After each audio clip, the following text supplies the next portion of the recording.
Kamusta po kayo? Bago po ang lahat, first things first.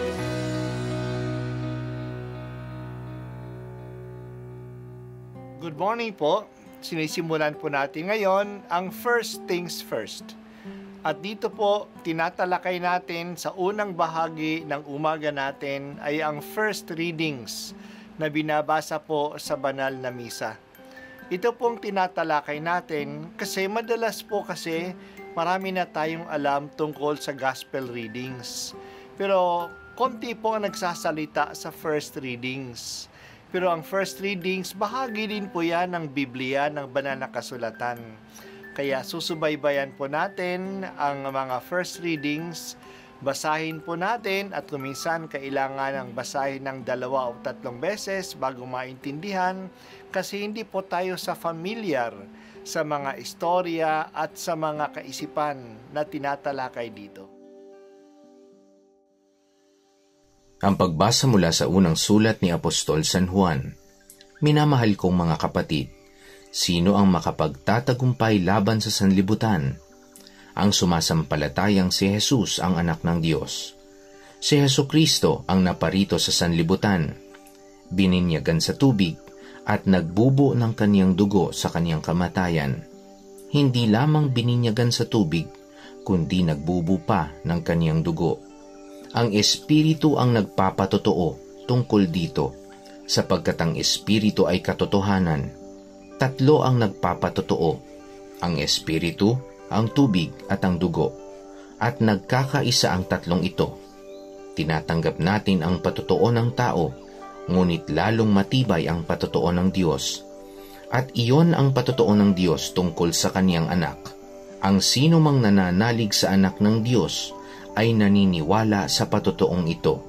Ngunit ang ayaw maniwala sa Diyos ay ginagawang sinungaling ang Diyos, sapagkat hindi siya naniniwala sa patotoo nito tungkol sa kaniyang anak. At ito ang patotoo, ipinagkaloob sa atin ng Diyos ang buhay na walang hanggan, at ito'y makakamtan natin sa pamamagitan ng kaniyang anak. Ang pinananahanan ng anak ng Diyos ay may buhay na walang hanggan, ngunit wala nito ang hindi pinananahanan ng anak ng Diyos. Isinulat ko ito sa inyo upang malaman ninyo na kayong nananalig sa anak ng Diyos ay may buhay na walang hanggan. Ang salita ng Diyos. Salamat sa Diyos. Ang tagumpay natin sa mundo ay ang ating pananampalataya. Kung malakas ang ating pananampalataya, hindi tayo malilinlang ng kasamaan at hindi tayo matatakot na mga banta ng kasamaan. Ano ang pananampalatayang ito? Ito'y walang iba kundi ang paniniwala na si Jesus ay ang anak ng Diyos. Kung naniniwala tayo na si Jesus ay ang anak ng Diyos, na si Jesus ay pinadala ng Diyos para iligtas tayo, makikita natin kung gaano ka-committed ang Diyos sa atin. Ganun niya tayo kamahal na ang kanyang bugtong na anak ang itinaya niya para sa atin. Ang Diyos na ito ay makapangyarihan sa lahat. Ang lahat ng pwersa niya ay papakilusin niya alang-alang sa atin. Maibibigay na ng Diyos ang kanyang anak. Ano pa kayang hindi niya ibibigay o gagawin para tayo'y maligtas? May mga patotoo na talagang si Jesus ay anak ng Diyos na ibinigay sa atin. Ilang beses nating narinig ang boses na galing sa langit na patotoo ng Diyos tungkol kay Jesus. Nung siya ay binyagan sa Ilog Jordan, nung siya ay nagbagong anyo sa bundok ng Tabor, nung ibinuhay niya si Lazaro. Ang pagkabuhay na muli ni Jesus ay patotoo ng Ama na tama ang ginawa ni Jesus. Andiyan din ang patotoo ng Espiritu Santo na bumaba sa tubig nung si Jesus ay binyagan. Kaya may patotoo din ang tubig. Ang tubig ng Ilog Jordan at ang tubig na lumalabas sa puso ni Jesus nung siya ay nakabitin sa krus. Nandyan din ang kanyang dugo na ibinuhos para sa atin.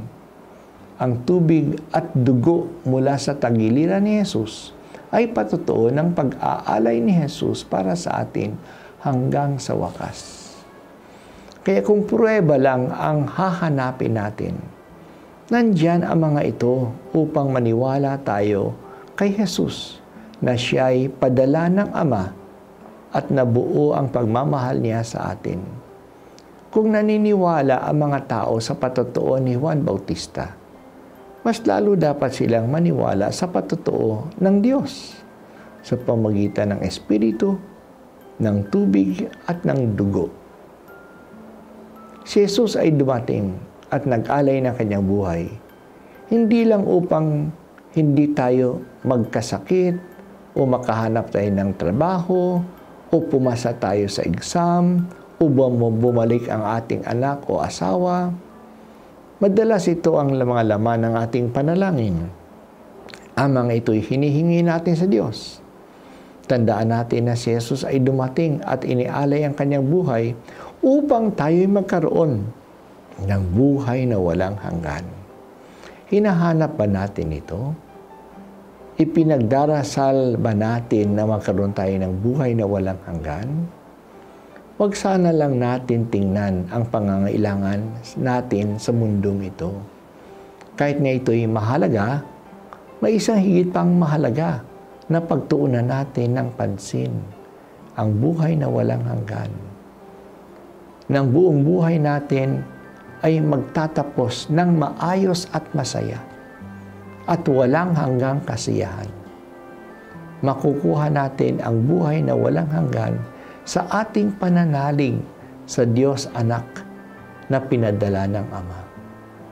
Tanggapin natin siya at manatili tayo sa Kanya sapagkat ang pinananahanan ng Diyos Anak ay may buhay na walang hanggan.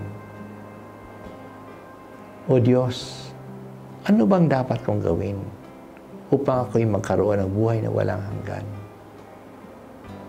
Ibig ko pong makapiling ka magpakailanman.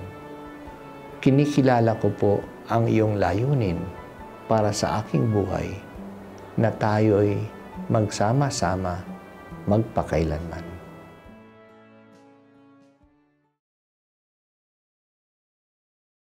At ako po ay si Bishop Broderick Pabilio dito sa First Things First.